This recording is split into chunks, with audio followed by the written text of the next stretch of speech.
Self-care is necessary even when the world is burning down.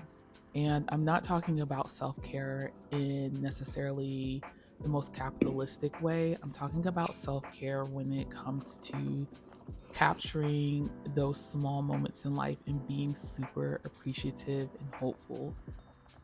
I don't think it's about showing up with the perfect Pilates outfit, perfect Pilates body, and a matcha in hand. I think it's about valuing those slow mornings, taking your time when you go on a walk in the park. I know everyone doesn't have the time and space to do all of these things, but holding on to hope in times of peril is so important. Things that have been helpful for me this month: cutting my hair.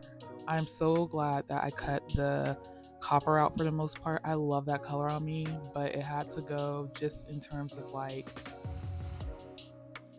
hair carries stuff to me. So it was like, which sounds very woo woo, but it felt good to cut it off and start over. Most of the copper is gone, but I need to finish cutting it out, and I'm gonna start using henna on my hair instead of harsh chemicals. I'm a little crunchy. And then also, because it's still January, even though I'm not into the like hustle, hustle, hustle, I do like hearing what people are doing and learning from them.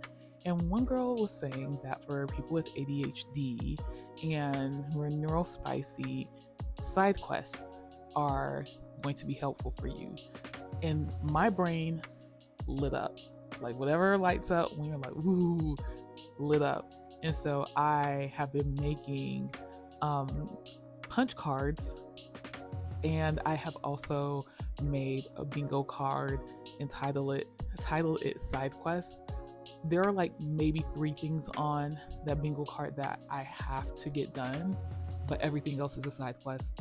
And so I think that's helping me to just be like, I'm just doing it. I'm just here.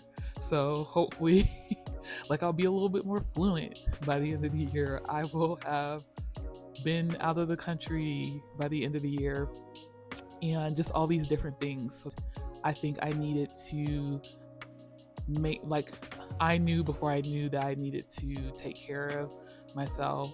Like, I was like, girl, go ahead and cut your hair.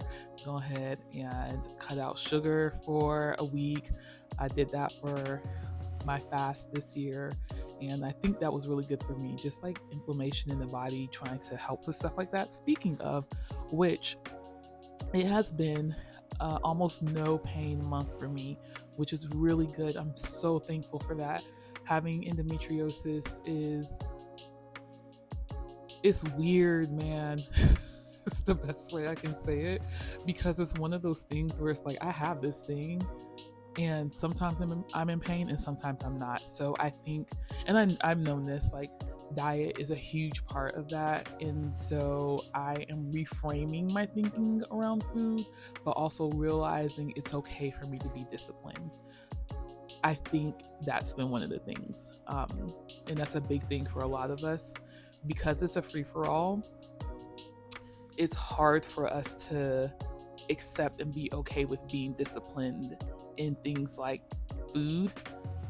Um, Another thing for me is like sleep. As the plane flies by, car. I'm assuming that's a plane. Yeah, it's mostly on. It is okay to be disciplined in the things that you need to be disciplined in. I think there has been like this thing where it's like, if for myself, I'm not even speaking for anyone else, but for me, the messaging has been, don't be so strict on yourself. That's not good for you, and da da da da. And I do think being disciplined in the areas that I need to be when I need to be is good. I think that life is not one robotic thing. And I also think it's not just an ocean where I think it, I take that back. I think it is an ocean where there's multiple things going on, and we need to be okay with whatever place we're in with that. So sometimes regiment and discipline is good for us in an act of self love. And then sometimes bed rotting is an act of self-love. Neither one is good for us all the time, but both are good for us some of the time. I have been trying to be disciplined. I finished writing my grant this month and submitted it. I'm doing an art residency in France in April, and so I need money for that because residencies are mostly not paid for, like a fellowship type of thing. Like, you will get funds with a fellowship. You typically will not get funds with a residency, so you have to raise your own funds. So I've been in the process of doing that. It's just felt difficult to do, but I was able to do it and submit it, and hopefully that money's coming in. I'm moonlighting as a web designer as well, so that's some money that's secured. If you would like to buy me a cup of coffee, I would greatly appreciate it. The link is in the description. It's wherever you click for more information on someone's YouTube video. Whatever you donate, I would greatly appreciate. And so that has been a thing I've done and disciplined myself to do. I think that's all I got for now. I'm sure I'll check back in, but I think that's probably where we're landing. Oh, I wanted to show you guys this real quick. ADHD, right? And then one of my besties brought up the idea of doing, I forget what type of journaling this is, but it's not a junk journal. Anyway, how cute is that? How cute is that, right?